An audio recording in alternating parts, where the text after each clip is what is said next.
નીટના paper leak મુદ્દે દેશમાં આક્રોશ છે। બીજી તરફ જોવા જઈએ તો જંતર મંતર પર યુવાનો હંગામો કરી રહ્યા છે। પ્રધાનમંત્રી નિવાસસ્થાનની બહાર કોંગ્રેસે દેખાવો કર્યો અને શરમ તો આજે એ વસ્તુની આવવી જોઈએ કે જે મુદ્દે ખરેખર ભારતીય જનતા પાર્ટીએ બોલવું જોઈએ કે પેપર કેમ લીક થાય છે, તેની જગ્યાએ કોંગ્રેસની ઓફિસે ભારતીય જનતા પાર્ટીએ ધરણા કર્યા।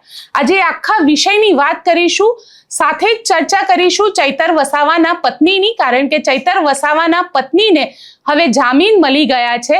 આજે મોડી રાત્રે અથવા તો આવતીકાલે સવારે તેઓ જેલની બહાર આવશે। 24મી તારીખે આમ આદમી પાર્ટી એક મોટું સંમેલન પણ કરવા જઈ રહી છે।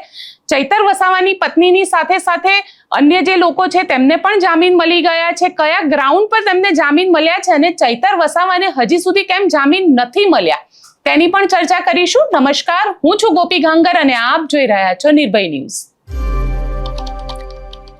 માત્ર 50,000 ભરી અને ડ્રોન વસાવો, ડ્રોન વ્યવસાયની અંદર કમાવો 7 થી 8 લાખ રૂપિયા પ્રતિ વર્ષ। ગુજરાતના ખેડૂતોની પહેલી પસંદ, તો આજે જ સંપર્ક કરો। નીટના પેપર લીક મુદ્દે દેશની સામે જે દ્રશ્ય આવ્યા તે ખરેખર દરેક માતા પિતા માટે ચિંતાનો વિષય છે। એ ચિંતાનો વિષય એટલા માટે પણ છે કે જે યુવાનો અત્યાર સુધી ક્યાંક પોતાના ઘરમાં હતા, જેને ઝેન્ઝી કહેવામાં આવી રહ્યા છે, જેઓ ક્યારે કોઈ વિષય ઉપર ખુલીને પોતાનો મત વ્યક્ત નહોતા કરતા, તે ઝેન્ઝી હવે રોડ ઉપર ઉતરી રહ્યા છે અને જંતર મંતર પર જબરદસ્ત તેમના દ્વારા આંદોલન કરવામાં આવ્યું। એક તરફ ડિબેટ એ છેડાઈ ગઈ કે જંતર મંતર ઉપર પોલીસ સાચી છે કે પછી આ યુવાનો સાચા છે। પથ્થરમારો કોણે કર્યો? પથ્થરમારો તો કર્યો તો ટીયર ગેસના સેલ છોડવામાં આવ્યા। કહેવાયું કે સંસદને ઘેરવા માટે આ લોકો જવતા હતા, તે પહેલા તેમના ઉપર લાઠીચાર્જ કરવામાં આવ્યો।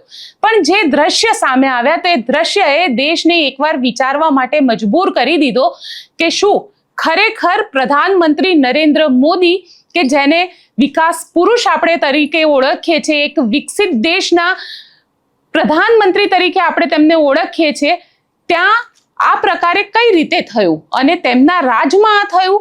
આ સવાલ દરેક વ્યક્તિ માટે ઊભો થયો અને જે વ્યક્તિને આપણે, કારણ કે ક્યાંક હિન્દુ મુસ્લિમની પણ ચર્ચા થાય છે, જ્યારે વાત કરવામાં આવે ત્યાં આગળ ઘણા બધા એવા યુવાનો હતા જે યુવાનો જ્યારે પોતાના હકની વાત કરી રહ્યા હતા તો સોશિયલ મીડિયામાં બીજી તરફ તેમને ટ્રોલ કરવામાં આવ્યા અને તેમને દેશ વિરોધી તત્વ તરીકે ટ્રોલ કરવામાં આવ્યા।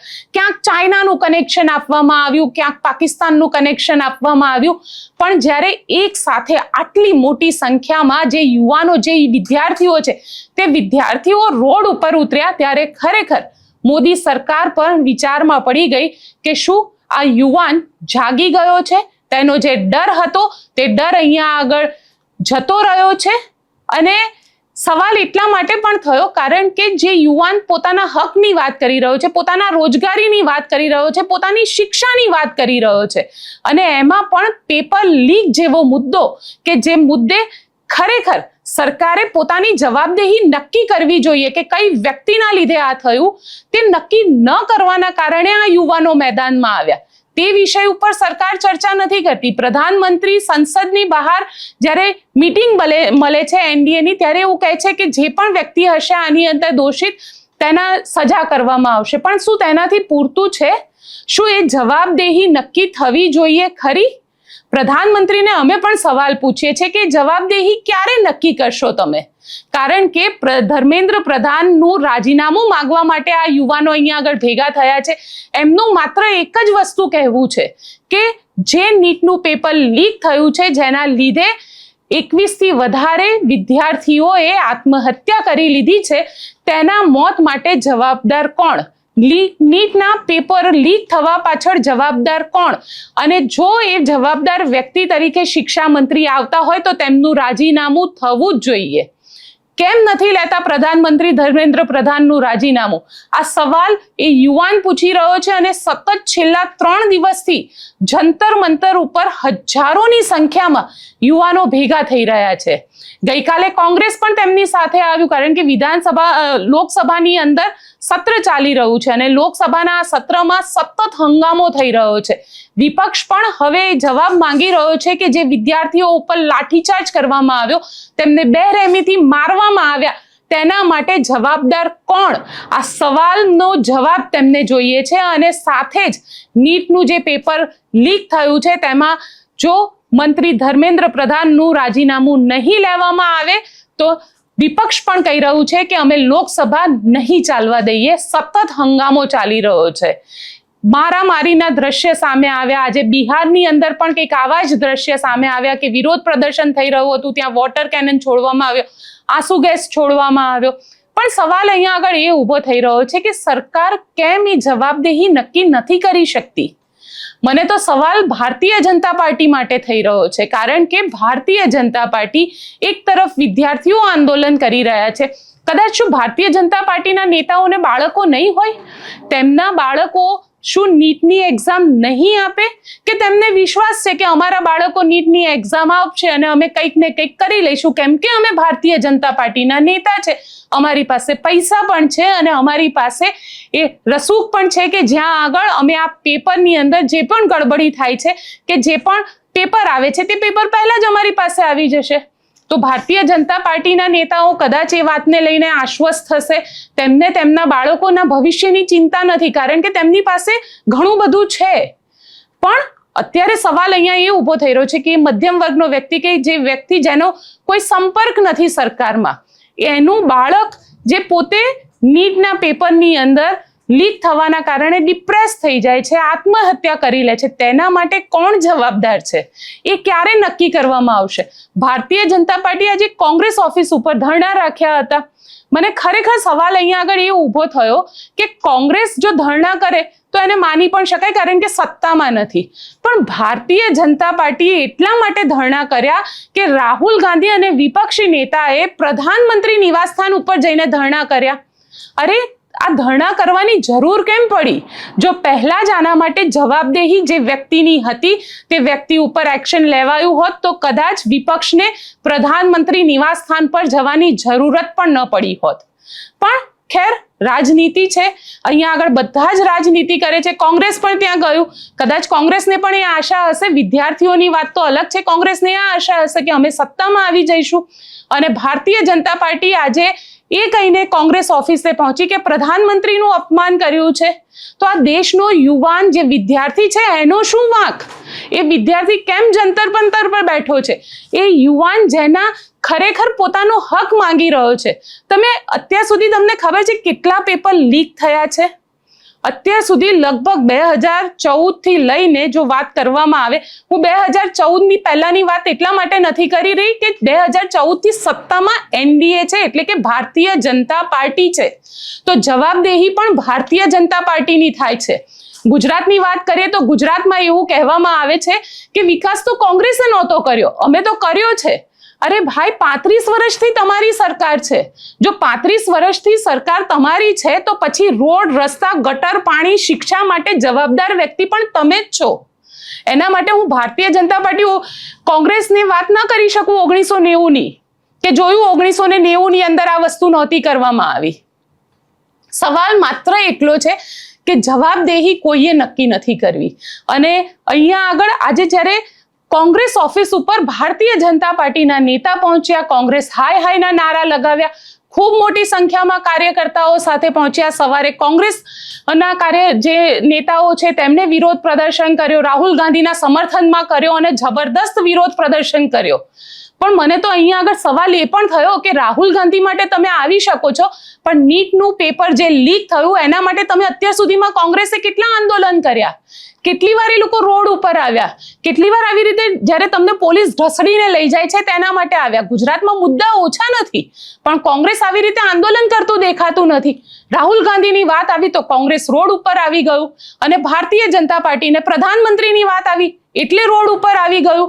સત્તામાં અત્યારે ભારતીય જનતા પાર્ટી છે. અને જ્યારે જગદીશ વિશ્વકર્માને આ સવાલ પૂછવામાં આવ્યો કે પેપર લીક થયું છે એના માટે જવાબદેહી કોની, અને જગદીશ વિશ્વકર્માએ કહી દીધું કોંગ્રેસ હાય હાય. એ દ્રશ્ય પણ જોઈ લઈએ અને ભાજપ અને કોંગ્રેસ આ બંનેના નેતાઓને પણ સાંભળી લઈએ. પણ જગદીશભાઈ, વિરોધ થાય છે ગમે ત્યારે કંઈ પણ થાય છે તો એના જવાબદાર કોણ હોય છે? કોંગ્રેસ. હાય રે કોંગ્રેસ. પણ સમગ્ર ભારત માટે આ સ્વાભિમાનનો સવાલ છે અને એટલા માટે આજે ગુજરાતના તમામ કાર્યકર્તાઓ આજે રાજીવ ગાંધી કોંગ્રેસ ભવન ખાતે આ પ્રોટેસ્ટ માટે નીકળ્યા છે. પણ જગદીશભાઈ વિરોધ થાય છે ગમે ત્યારે કંઈ પણ થાય છે તો એના જવાબદાર કોણ હોય છે? કોંગ્રેસ કોંગ્રેસ. પણ જગદીશભાઈ વિરોધ થાય છે ગમે ત્યારે કંઈ પણ થાય છે તો એના જવાબદાર કોણ હોય છે? કોંગ્રેસ કોંગ્રેસ. એ રીતે આખા દેશમાં પેપર લીકને કારણે દેશના યુવાનો વિદ્યાર્થીઓ રસ્તા પર ઉતર્યા છે દિલ્હી જંતર મંતર મેદાન ખાતે અને જે આખા દેશમાં આક્રોશ સાથે આંદોલન થઈ રહ્યા છે એની સાથે સંવાદ થવો જોઈએ, ન્યાય થવો જોઈએ, એના બદલે એને કચડવાનો પ્રયત્ન થાય છે. જે રીતે બર્બરતાપૂર્વક દિલ્હીમાં લાઠીચાર્જ થયો, નાની નાની બાળકીઓ છાત્રો પર અત્યાચાર થયો, અંગ્રેજોને પણ શરમાવે એ રીતે આખી દમનકારી નીતિથી આ શાસકો ચાલે છે. ત્યારે એવા સંજોગોમાં ગઈકાલે રાહુલજીએ, કોંગ્રેસ પાર્ટીએ, ખડગે સાહેબે પાર્લામેન્ટમાં પણ માંગ કરી કે બંને ગૃહમાં ચર્ચા થવી જોઈએ. એને પણ સરકારે ના માની. રાહુલજીને આખી કોંગ્રેસ પાર્ટી ધરણા પર બેઠી, એની સાથે પણ જબરજસ્તી કરવામાં આવી, એની સાથે પણ જોર જુલમ અત્યાચાર કરવામાં આવ્યો. એને અમે સખત શબ્દોમાં વખોડીએ છીએ. મોદી શાહે આ દેશની માફી માંગવી પડશે. ધર્મેન્દ્ર પ્રધાને રાજીનામું આપવું પડશે. જે આ દેશના યુવાનો પર દિલ્હીમાં અત્યાચાર થયો, જે જોર જુલમ ગુજારવામાં આવ્યો છે, એ તમામ જવાબદારો સામે કડકમાં કડક કાર્યવાહી થાય. આ પેપર લીકની જે આખી નેક્સસ બની છે એને તોડવામાં આવે, એના જવાબદારોને ફાંસી આપવામાં આવે એવી માંગણી સાથે આજે ગુજરાત કોંગ્રેસ પણ આ દેશના યુવાનોની, છાત્રોની માંગને સમર્થન કરીએ છીએ. મોદી અને શાહે આ દેશના યુવાનોનું, દેશના લોકોની માફી માંગવી પડે અને ધર્મેન્દ્ર પ્રધાન તાત્કાલિક રાજીનામું આપે એવી માંગણી કરીએ છીએ. विद्यार्थी की ओर से और नीट एग्जामिनेशन के बारे में और रूल्स 267 के तहत यहाँ पर बहस करना चाहते हैं. उसके लिए अगर फेयर डिस्कशन होना है तो शिक्षा मंत्री पहले राजीनामा देना चाहिए. धन्यवाद. जब वो राजीनामा नहीं देंगे निष्पक्षपात चर्चा यहाँ नहीं होगी. इसीलिए अगर निष्पक्षपात चर्चा होना तो मैं रिक्वेस्ट करता हूँ गवर्नमेंट को वो रिजिग्नेशन दिलाए, चर्चा शुरू करेंगे. 267 के तहत हम शिक्षा चर्चा शुरू करेंगे. ये क्या है सर? डेमोक्रेसी है. बच्चों को बचाइए, मार रहे रस्ते में फंसे. તમે બંને પક્ષના નેતાઓને સાંભળ્યા, પણ જે રીતે હવે યુવાન જાગી ગયો છે, જે રીતે અત્યાર સુધી એવું કહેવાતું હતું કે ભારતીય જનતા પાર્ટી કે સરકારની સામે કોઈ બોલતું નથી, તે યુવાન હવે જાગ્યો છે. તે યુવાન ભાજપ સામે બોલતો થયો છે અને ક્યાંક એટલું સ્પષ્ટ થયું છે કે પોતાના હક માટે આ ઝેન્ઝી જે છે તે રોડ ઉપર પણ ઉતરી શકે છે, પોલીસના દંડા પણ ખાઈ શકે છે અને પોતાના હક માટે થઈ અને આંદોલન પણ કરી શકે છે. આવું જ આંદોલન જે છે એ જંતર મંતર પર ચાલી રહ્યું છે. હજારો લોકો આવે છે, ક્યાંથી લોકો આવે છે કોઈને ખબર નથી હોતી. ઘણી બધી જગ્યાએ તો સ્વિગી ઝોમેટો કરવામાં આવે છે. કોક સાઉથમાં બેઠું છે જે દિલ્હીની અંદર ઝોમેટો કરીને એમ કહે છે કે મારા તરફથી 10 બર્ગર આજે ત્યાં આગળ જે આંદોલનમાં બેઠેલા છે લોકો તેમને ખવડાવવામાં આવે. આવું પણ જોવા મળ્યું છે. એટલે આમ જોવા જઈએ તો છેલ્લા 3 દિવસ એટલે લગભગ 72 કલાકથી આ યુવાનો જે છે એ જંતર મંતર પર આંદોલન કરી રહ્યા છે અને હવે ધીરે ધીરે દેશના અલગ અલગ લોકો પણ તેમના સમર્થનમાં આવી રહ્યા છે. એવા લોકો પણ સમર્થનમાં આવી રહ્યા છે જે કોર્પોરેટમાંથી આવે છે, કારણ કે ક્યાંક કોકને એવું લાગી રહ્યું છે કે નીટનું પેપર જે લીક થયું છે તે યોગ્ય નથી. તેના માટે જવાબદેહી ચોક્કસથી નક્કી થવી જોઈએ અને આશા રાખીએ કે આ જવાબદેહી નક્કી થાય અને સરકાર જે પણ ડિસિઝન લે, ધર્મેન્દ્ર પ્રધાનનું રાજીનામું લે કે ન લે, પણ સવાલ અહીંયા માત્ર એક જ છે કે જવાબદેહી નક્કી થવી જોઈએ કે નીટનું પેપર લીક થયું છે તો એ કોના લીધે થયું છે અને કેમ થયું છે. આ પહેલા પણ જો તમને યાદ હોય તો 2023નો કિસ્સો પણ તમને યાદ કરાવી દઉં. ત્યારે પણ નીટના પેપરની અંદર ધાંધલી થઈ હતી અને ખૂબ બધી વસ્તુ બહાર સામે આવી હતી. લોકોને 720ના જે માર્ક્સ હતા એ 720માંથી 721 સુધી છોકરાઓને માર્ક્સ મળ્યા હતા. એટલે એ પણ ધાંધલી સામે આવી હતી. એટલે દર વર્ષે જો આ પ્રકારે નીટમાં ધાંધલી સામે આવે તો શું આ એ ડોક્ટર આપણે પેદા કરી રહ્યા છે કે જે ડોક્ટર આપણને જ ટ્રીટમેન્ટ આપવાના છે? એટલે તમારી ઓળખાણ છે, લાગવગ છે, પેપર લીક થયું છે, વાંચી લો, તમે ડોક્ટર બની જાઓ.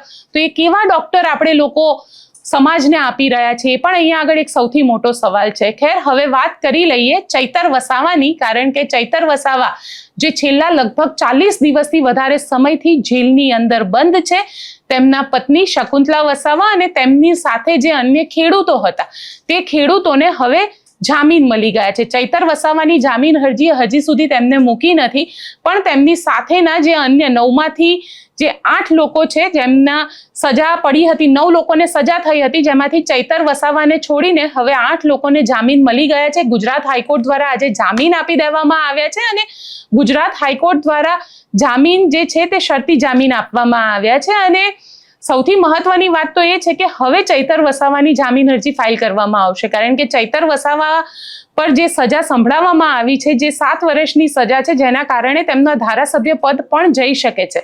હજી સુધી ધારાસભ્ય પદ ગયું નથી, કારણ કે હાઈકોર્ટની અંદર મામલો હવે પહોંચશે. ચૈતર વસાવાની જામીન થશે પછી સ્ટે માટેનો જે કેસ છે તે પણ કરવામાં આવશે.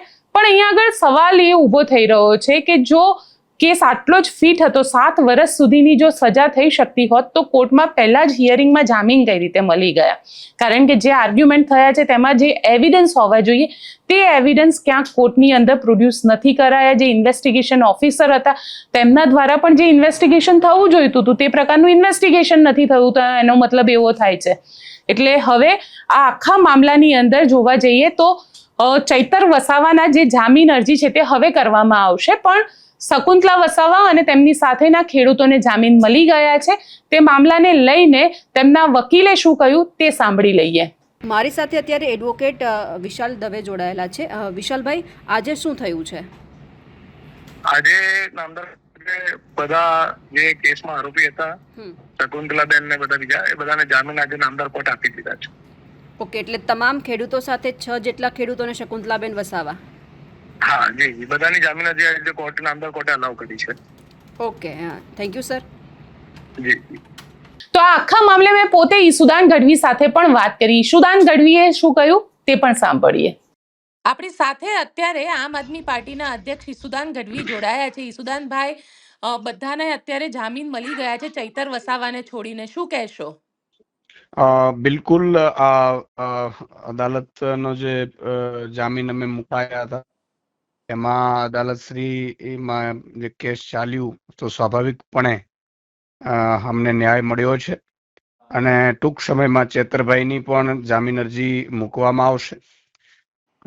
તમે જોયું હશે કે જે ચેતરભાઈ, એમના પત્ની, એમના પરિવાર અને આદિવાસી ખેડૂતોને એક ખોટા કેસમાં ફસાવવાની જે ભાજપે ચાલ ચાલી હતી ને, તુરંત એકવાર એનામાં જેલવાસ કર્યા, જામીન મળ્યા અને બહુ સ્પીડલી કેસ ચલાવડાવી અને સજા કરાવડાવી, એનાથી આખા આદિવાસી સમાજમાં ખૂબ આપે સૌએ પણ જોયો. આદિવાસી સમાજ અંબાજીથી ઉમરગામ સુધી એક થયો અને જેના પગલે તમે જોયું હશે કે 18 દિવસના બાળકને પણ જેલમાં નાખ્યા હતા ભાજપે. અને પછી પણ જે રીતે નિવેદનો આવ્યા હતા બહુ સ્પષ્ટ બતાવતા હતા કે આ કંઈક દ્વારા દોરી સંચાર આ કેસ ચાલી રહ્યો હતો. પરંતુ માનનીય હાઈકોર્ટમાં, ઉપલી અદાલતમાં અમને ન્યાય મળ્યો છે અને અમને હજી વિશ્વાસ છે કે ચેતરભાઈના જામીન પણ જલ્દી મુકાશે અને ચેતરભાઈના જામીન પણ થઈ જશે. અને આગામી સમયમાં આ કેસ કોશિંગ માટે સુપ્રીમ કોર્ટ સુધી પણ અમારી જવાની તૈયારી છે. તમે ચૈતર વસાવાના જામીન અરજી હજી સુધી કેમ ફાઇલ નથી કર્યા? તો ચેતરભાઈએ જેવું કહ્યું હતું કે પહેલા ખેડૂતોની થાય, કારણ કે સ્વાભાવિક છે કે મારી નહીં. પહેલા ખેડૂતો, મને જેલ આવે એનો કોઈ વાંધો નથી, પરંતુ પેલા જે નિર્દોષ ખેડૂતો છે કે જેમને વનકર્મીઓ દ્વારા પણ વારંવાર પીડિત કરવામાં આવે છે, એમને પરેશાન કરવામાં આવે છે, અને એ પરિવારના જામીન પહેલા મૂકવામાં આવે.